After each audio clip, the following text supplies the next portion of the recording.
New York City, the home of heroes. Today, as evidenced by the fiery message scrawled across the sky, there's one hero who's been noticeably absent. Come on, webhead old buddy, where are you? It's been months and this disappearing act just isn't like you. It's not as if you could have got yourself shunted off to a parallel dimension by your 6-year-old nephew while battling an evil psionic enemy. That's my bit. You had your latest in an ongoing series of tussles with your arch-rival, the Green Goblin is all. By all accounts, it was a big one, and he almost took out half the city in an attempt to kill you. But why didn't you ask for my help? You came to Reed to help the Parker woman, but you never asked me to watch your back. Why? Buddy, you had a problem dealing with something. Blast it, you should have gotten a hold of me. You could have gone off, blown off some steam, and worked things out. That's what friends are for. Reed, you gonna reel in Torchy or what? I mean, I'm as interested in what happened to the web slinger as the next guy, but I don't know if a human torchogram is the way to find him. Come on, Ben. You know how close Johnny and Spider-Man have been. Yeah, Susie, but we're starting to draw a crowd. It's not every day they get to feast their eyes on the ever-loving Thing, Mr. Fantastic, and the Invisible Woman. Not to worry, Ben. I gave him my best shots. Spidey's not showing. I'm sorry, Johnny. I know how you must feel. Don't sweat it, Reed. Spidey's a big boy. I'm sure he's got a good reason for dropping on his sights. He'll get in touch when he needs to. Sorry, buddy, but Spider-Man isn't coming out to play. Not tonight or ever again. Peter Parker's days as the Amazing Spider-Man are over. The responsibility of being a superhero and still having half the city hate me took its toll. I've lost too much, made too many sacrifices. And all because one itsy-bitsy irradiated spider bit me in its death throes and gave me the proportionate strength, speed, and danger sense of said arachnid. What would my late Uncle Ben think of what's happened to me since that fateful day? And what I wouldn't give to hear it from him. He was always there for me. After my parents were killed in the plane crash, he and Aunt May took me in as their own. We always had a roof over our head in those days, but it was much more hand-to-mouth than either of them would ever let on. Bless them. And now? No more Spider-Man, no more goblins, octopuses, or any other supervillains. I did my time. I had the power and I acted responsibly. It's time for Peter Parker to live. I'm young and living the good life with my gorgeous supermodel wife, Mary Jane, and working hard to finish graduate school. I'd like to think that Uncle Ben would be proud, that all the sacrifices he and Aunt May made for me after my parents were killed weren't for nothing. Peter, come in off that drafty balcony. I'm fine, Aunt May. I saw that Human Torch fellow's message. Why anyone like that nice, clean-cut Johnny Storm would even care that awful Spider-Man is missing is beyond me. Thank goodness is all I have to say. Now, I made you something to snack on, Peter. You're still so skinny. A boy your age should be putting on some muscle. You really don't have to dote on me this way, Aunt May. I'm a grown-up. Nonsense. I love looking after you, Peter. Always have. Besides, it took me long enough to find everything in this kitchen. It is simply too big, so you had better eat every bite. Yes, ma'am. What about you, Aunt May? How are you feeling? I'm still trying to get used to all that's happened. I'm simply too old to be involved in the schemes of Spider-Man and that awful Green Goblin. Why would anyone want to make people believe I was dead? Just goes to show what the world has come to. It's all that awful rap music is what I think. Now, here I am, left to try and explain to my friends that I wasn't dead after all. All those flowers sent to the cemetery.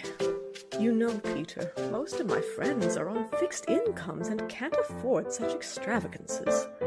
And now look at me, living the high life in a penthouse apartment with my favorite nephew and his wife. Such luxury. It was going to take some getting used to. MJ and I want you to be happy, Aunt May. You've been through so much. You deserve to take it easy for a while. We all do. Speaking of my favorite redheaded supermodel. Hey there, Tiger. Missing me? Counting the hours until I get to pick you up from the airport. The thing is, that's why I'm calling. My agent just called me with another job offer. It's only a long weekend in Paris, but then I've got to stop over in London to get measured for the fall collection, and, well, it's going to be at least another week until I get home. MJ, are you having fun? Always. Then don't worry about it. Honestly, I've got plenty going on here between school, freelancing for the Bugle, and I got the interview with Tricorp Research Foundation. Peter, it's what you always wanted! I don't have it yet, kiddo. If they're full of as many smart people as they claim, you will. Now, how's Aunt May? Is the apartment working out? Did the new furniture show up? Are you sending the bills to my business manager? She's doing great. Yes, and yes. And what about the other thing? You are keeping your promise, aren't you?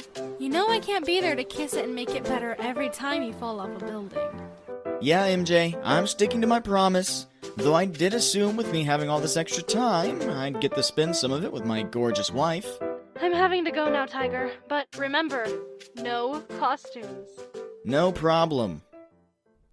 Meanwhile, as the remnants of the Human Torch's blazing message linger in the sky over New York's Hell's Kitchen, the blind crusader known as Daredevil attends to the business of protecting the innocents who live in his neighborhood. Tonight, Sully boy. You've been terrorizing the local store owners long enough. You send a message to the Kingpin from prison. He's not getting another toehold into the city. Keep dreaming, Daredevil. You wouldn't even have caught me if I wasn't distracted by that flaming message in the sky asking what Spider-Man is. Right. And what's next, Sully? Haley's Comet? Try and be a little more creative next time. Wait, he's right. I was so focused on dealing with him that I was completely ignoring the heat signature of the message. But my enhanced senses have it now. Spider-Man has been missing, and I've been feeling it on the streets. He and I are the first line of defense against the likes of Kingpin and the other thugs. Simultaneously, at Avengers Mansion, Captain America, the Star-Spangled Avenger, watches as the last of the Torch's message fades away. Where have you gotten yourself to, Spider-Man? Sir, the rest of the team are assembled and waiting for you in the combat simulation room. Thank you, Jarvis. I'm on my way. Spider-Man is missed, sir, isn't he? Yes, Jarvis, he is. He was a strange one, though. Never really accepted by the public. A loner. But if I'm any judge of character, he had a good heart. Sir, I thought you might want to see this. This morning's Daily Bugle. Thank you. I'll show it to the rest of the team. I don't know why everybody's so worried about Spider-Man. The Wallcrawler wasn't really much more than a reserve Avenger, so what's the big deal? The big deal, Justice, is that without Spider-Man doing what he does, we would be too busy chasing after the likes of Dr. Octopus, the Green Goblin, and Venom to do what we do. Iron Man, perhaps we could conclude this discussion of Spider-Man's worth until after you and Justice have attempted to deal with Thor's hammer, which has passed through my hologram form and is now placed in the Scarlet Witch in harm's way. Please, Vision, there's no need to be overly protective of me. He would sooner place me in harm's way than he would try and hurt the Vision. A simple tearing of probabilities and the hammer loses its kinetic energy, and it falls until Thor calls it back. I'm sure Spider-Man knew I could handle myself. Whoa, Cap, what's up? I haven't seen you look this down since you heard about the plans to update the Star-Spangled Banner. You all know I've been following the disappearance of Spider-Man with some concern. Despite what his public persona may be, we've always known that he's done his part defending the city. In the past, Jameson has limited his editorial tirades to Spider-Man alone. But now, this time, Jameson has gone too far! Jonah! This time you've gone too far! Is that right, Robbie? Well, I've got a news flash for you. It's my paper! But he's gone, Jonah. Spider-Man is missing. No longer amongst us. You finally got what you've always wanted. You've won! Let it go! It's not enough. For all we know, that dirty web slinger's gone underground, laying low until he eats out. Laughing at us. Laughing at me! And I won't stand for that, Robbie. I want that wall-crawling freak nailed to the outside of this building. Him and the other costume vigilantes that pretend to be serving the public good. From now on, this paper is going to redouble its efforts to let the public know exactly what Spider-Man and the rest of his spandex-wearing cohorts are really about. If he's got a secret life, find it. If he's working behind the scenes, expose him. If he dares to show his face in public again, heaven help him! What in blue blazes is everybody staring at? We've got a paper to put out. I'm not paying you to stand around and gape like a bunch of brain-dead idiots. Get to work! Boo! Good luck showing your photos to him, Peter. He's in one of his moods. What was your first clue, Betty? Call it reporter's instinct. What are you doing here, Parker? You're not on staff anymore. I've got some photos for Robbie. He asked me to... Give them to me. Bank robbery, bombing suspect, bridge jumping, the Avengers, the Fantastic Four? Useless! You expect me to pay good money for shots any kid with a disposable camera could have taken? Spider-Man, Parker. That's what I pay for. Bring me shots of Spider-Man breaking the law, and you'll collect a paycheck. Until then, stay out of my face! Don't worry about it, Peter. I'll process the voucher. Jonah may be the publisher, but I'm still the editor-in-chief. Thanks, Robbie. So, Peter, you used to have a knack for tracking down Spider-Man. Any clues as to what's happened to him? Not a one. Robbie, the police scanners are going wild. Apparently the Scorpion is on a rampage. The police are being torn apart. No one has been able to reach the Avengers or the Fantastic Four. It's bad, Robbie. Take it, Brent. You want in on this, Peter? I'd love to, Robbie, but, I've got another appointment.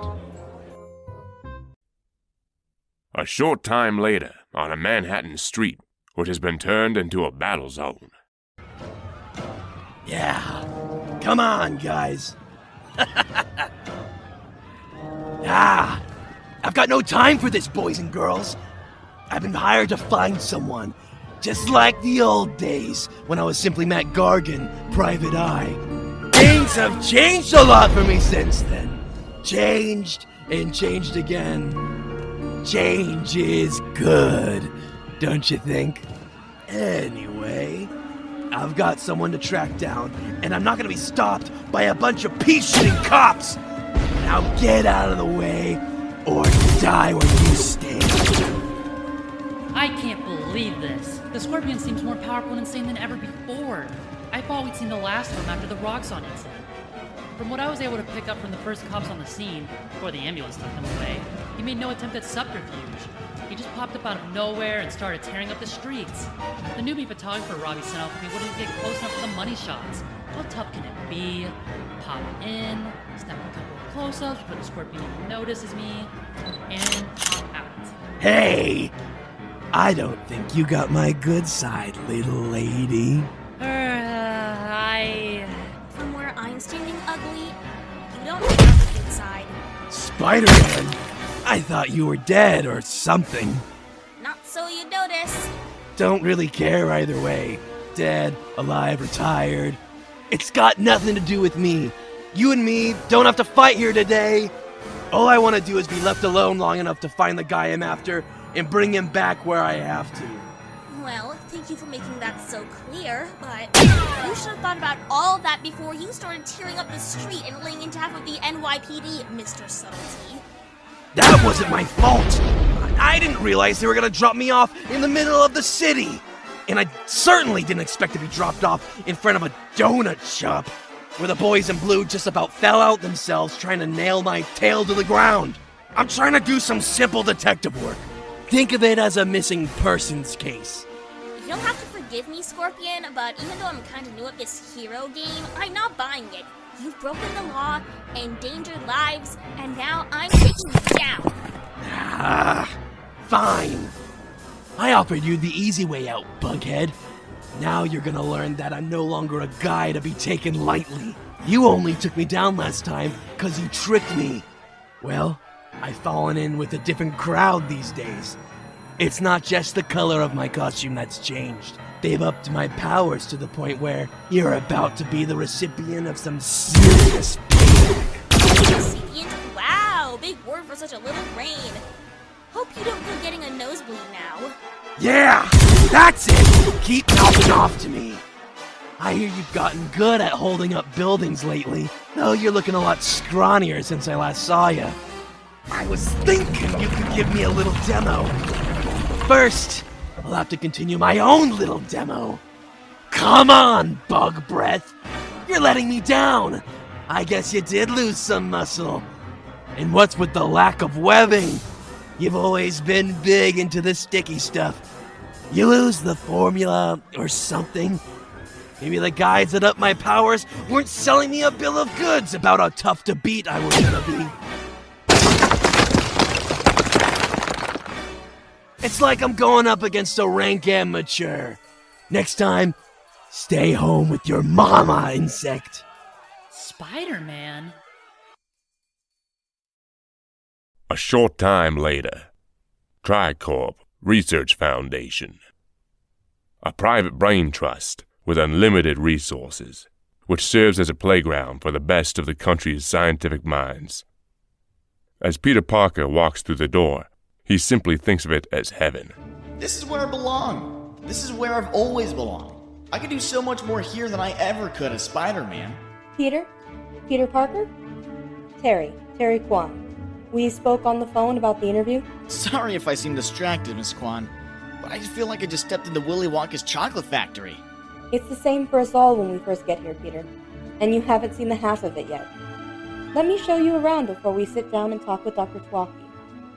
As you know, Peter, we're a private research foundation completely funded by a trust set up for us over 100 years ago. Wasn't it Quentin Chase III who set up the foundation? That's right, Peter. He was a man well ahead of his time. Misunderstood by his peers, but a true patron of the sciences. I can't believe I'm here and not chasing after the Scorpion. Everything on this planet is mostly unrecognized. Tricorp's had a hand in almost every scientific breakthrough of the last century, and it's still going on. Should you be invited to join us, you will work independently, keep your own hours, and work at your own pace. The Scorpion is someone else's problem. I did my best. Movie theater, complete library, you name it. Honestly, half of the staff practically lives on the premises. I can see why. Daredevil or Captain America has probably already subdued the Scorpion. I should just put him out of my head and focus on how much I want this job. All papers are cleared by and published through the foundations, and I believe you will find the joint patent royalty agreement to be the single most competitive in the world. This is unbelievable. The foundation is looking to make us happy, Peter. In the end, we all win. This is it. If you join us, this is the team you'll work with. Team? Don't get me wrong, independent research is encouraged. But we found that by grouping our researchers into cells of individuals with diverse fields of study, we often get a collaborative effort which produces astounding results. It also gives you someone to complain to when things go wrong. Peter, everyone. Everyone, Peter Parker. This is the cell, Peter. Walter Thorson, astrophysics. Javier Calderon, molecular chemistry. Peter Parker? I was expecting someone a bit older. Hey, yeah. You are the same Parker who had a paper published into long-chain polymers about 7 or 8 years ago, aren't you? Well, actually, I wrote that when I was in high school. Ha! You're about the same age my son is now. Wish he was academically inclined. Maybe could have had a talk with him. Doesn't listen to his old man, the mad scientist. You are biochemistry, Stan Hardy is our geneticist, and I serve as cell supervisor and foundation liaison. Well, seems like you've got a pretty well-run team here, Terry. You're really only missing... Me. Chantal Stone, quantum mechanics. Actually, every other mechanics, too. I like to build things. Do you have a car? Because I could rig you with a... I don't drive. Too bad. So, you joining up or what? Actually, I didn't know it was up to me. I thought... No one move! Which one of you is him? This bioscanning device led me right to this room, so I know one of you is the one I'm after. Step forward, and we can do this the easy way. I'm waiting! Hello? Fine! I guess you eggheads are gonna make me play rough. Excuse me, Chantel, but I think we should probably give this guy some room. Sure, Peter. Peter, you're a little more athletically inclined than the normal scientists we get around here. No, just a little more scared. I don't need this. Could the Scorpion be tracking me? Why? Watch out, Terry! I got you! And why? When I'm trying to get a handle on normal life, do I have to be put in a situation where I might have to expose my superpowers? Keep your head down, Stan, and make for the door! Sure, Peter, but what about you? I'll be right behind you. Just as soon as I make sure that everyone else can get away. This is what I get. I should have dealt with the scorpion when I had the chance. I should have known these things always have a habit of turning around and biting me in the end. Are you him? Don't even think about passing out on me when I'm talking to you. Walt is down. And it doesn't look like Gargan is in any mood to play around. How do I do this without exposing my hidden powers? Wait, that ceiling. The scorpion's blast damaged it pretty badly. Concrete being held together with some reinforcement bar? Wouldn't take too much strength to loosen that right up. No more than your average scientist could muster. What are you? Walt, run! Buddy, you have no idea how much pain you're about to be. I'm gonna take... Wait a minute. You! Parker! The bioscan matches perfectly. I don't know what you've done, but your tail is mine. What? I'm gonna have to do it. I've got no choice but to go toe-to-toe with the scorpion, and then there goes my secret identity. Hands off the geek, Scorpion. You and I have some unfinished business to take care of. Who the? What the? How the? You know, that building you dropped on me hurt. Who is he? His moves. They're somewhat like mine, but more like he's flying than leaping. You should have been a good guy and just pretended you were dead, because now you're gonna experience the real thing. He's hurt. I've got to do something. But I can't. I promised. I promised that I would do nothing as Spider-Man. But Peter Parker, scientific boy wonder, now that is another thing altogether. Terry, have the air. Is this Kirby 2000 generator fully functional? Of course, but you're not thinking of... Cool! I can't believe I didn't think of it. I read that the Scorpion's got a cybernetic link between his spine and his costume, doesn't he? Exactly! And if we connect the cable to the generator and calibrate a low enough charge... You realize it's gonna hurt like crazy, don't you? Well, then he shouldn't have been one of the bad guys. Let's see if those years of web slinging are gonna pay off in my real life. What are you doing, kid? Don't make me madder than I already am. Hit it, now! Yeah! Whoa, you know, that's exactly what I was about to do. Who are you under that mask? I can't tell you that. That's why it's called a secret identity. Peter, I know this seems like an odd time, but this is Dr. Ted Twaki, head of the Tricorp Foundation. He'd like to have a word with you. Uh-oh. Well, that was the greatest job I almost had. Later that day. Hello, Peter, dear. How was your day? Did the interview go well? I got it! I got the job! Dr. Twaki, he said that I seemed like the kind of person who could think on his feet. That I'd be a welcome addition to their team. Oh, Peter, I am so happy for you. This is what your Uncle Ben and I always dreamed of for you. Your uncle would be very proud of the young man you've grown up to be. Thanks, Aunt May. That is the best thing anyone could have said to me today.